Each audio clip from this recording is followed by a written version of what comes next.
Hello, everyone. Thanks for joining us. Not sure if you all got to watch the game in its entirety, but it was definitely a game that in the end got slightly exciting. Yeah, I was reasonably pleased with the way our team went, but probably was a special teams game that got us today. And give a lot of credit to Providence. They played tough. They played hard. They played shorthanded. But again, they got a couple of power play goals. We've had a great year in that area, but today a couple snuck by. And while we threatened on a couple of our power play opportunities, we didn't squeeze one in. And in the end, that probably was the difference in the game.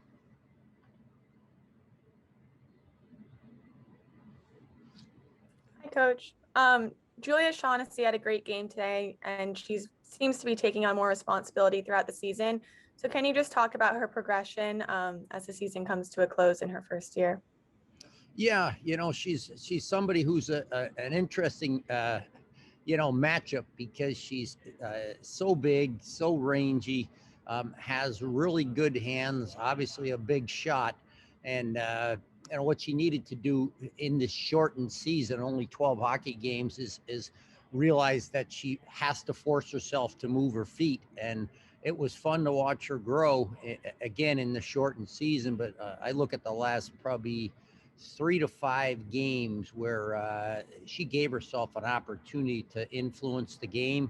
And I think it not only helped her carrying the puck, which was easy to see, but it helped her defensively too, because when she would go and uh, defend her opponent, and then there'd be a loose puck, she'd not only shut the person down, but a lot of times get the puck and get going up ice. So, and it was nice to see her get rewarded with a couple goals today. That second one had eyes. The first one was a beautiful shot off the left post, and you know we gave ourselves 10 seconds to try to get a squirrely bounce or a funny hop, but that didn't happen. But it was nice to see her development, and I think in general we saw that development from the four freshman defensemen. They still got a long ways to go in college hockey. The responsibility grows, but even to Maddie Cardesi coming back today and giving us some good shifts, particularly in the back half of the game, that was fun to see for her. Coach, we saw both goaltenders today, pretty similar seasons for them, so I'm sure the decision was tough. Can you just talk through a little bit of your goaltending today? Yeah, the decision was extremely tough because I think that Kate creates a certain energy when she's in there. Karine might be technically just a little quieter and handles the puck extremely well. So to me, I looked at it as a win-win. You're picking two outstanding goaltenders, to say the least. But when we got into the third period, you need some kind of a spark. You need some kind of a change of scenery, so to say. And not only did we get a goal fairly early in the period to give us a running chance, but her first save was a breakaway, and it was a big save, a key save that allowed us to stay in the game and take it down to a bunch of what I call pretty darn good opportunities that we didn't quite finish, or their goaltender made the save. But we're lucky to have two outstanding goaltenders, and Karine has had a great career here, and we're most appreciative and respectful of everything she's done. Coach, you had mentioned briefly only playing 12 games this season. When you look back, how do you think that affected your team playing fewer games than a lot of the rest of the teams in the league? Yeah, I think even though you have practice, ironing things out and getting them down in games is a slightly different ball game. You have to be able to deal with less time to prepare, sort of work on the fly. People making decisions under much more stress, much more pressure. And I look at our young defensemen. I think they made progress in that area. I've said it a number of times. Their ability, I think, is sound enough, but they needed to put it into games, and they had to learn on the fly. The team itself. I think today maybe one area where we could have been a little bit better was probably entering the zone. We didn't seem to make those 5 and 10-foot passes that put pressure on the D, make the goalie move from one side of the net to the other, and put pressure on the entire defensive side of the other team. But again, that's something that we had enough time and enough practice, and we got enough experience at forward where we maybe could have been just a little more sound in that area today. And while we created some opportunities, I think we missed opportunities that might have been there. So in the long run, just the really being able to iron things out is what 11 or 12 games maybe denies you from in the long run.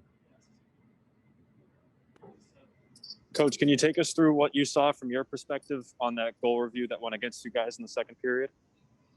Yeah, I think that the two reviews were very, very similar in that both of them crossed the goal line, both of them the whistle blow, and one of them it wasn't in the net until after the whistle. The other one, they saw it in the net supposedly before the whistle. I don't really get to see what you need to see on either of those because it's all about the overhead camera. But in a 4-3 game, those two decisions loom large, 2-goal swing. And like I said, I'd love to be able to watch them on the overhead because I know why the whistle was blown twice because the referees lost sight of the puck. But one's a no goal even though it went in, the other one is a goal. It's a tough thing, but they're professionals. They're people we're happy to have doing the great job they do. And again, things maybe that might be that whisker of luck that I've talked about in the playoffs.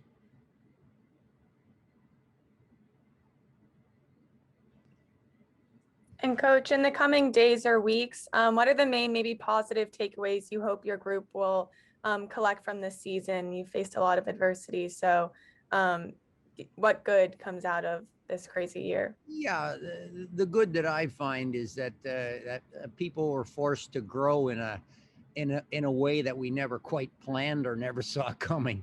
And, again, they are going to be better. They proved their resiliency. They proved their ability to deal with adversity.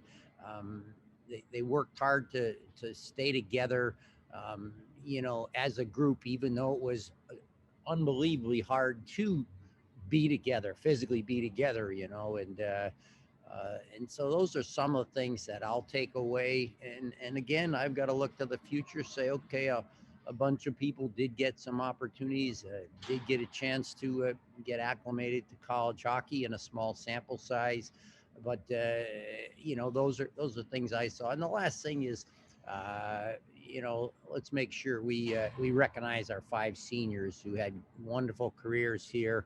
They did their best to be the leaders that we always want from the upperclassmen, and in particular the seniors. And right down the line that people like Karine and Jesse had pretty high-end careers. You had people like Christina and Naralia who were unbelievably competitive, strong kids on the ice, played in all the tough areas of the game. And then Rachel Allen, who is a kid who, as they say, was kind of a walk-on player here, was never a star, but was always a kid who was accountable and had a great ability to sometimes just play 1 or 2 shifts in a game, but make them positive shifts.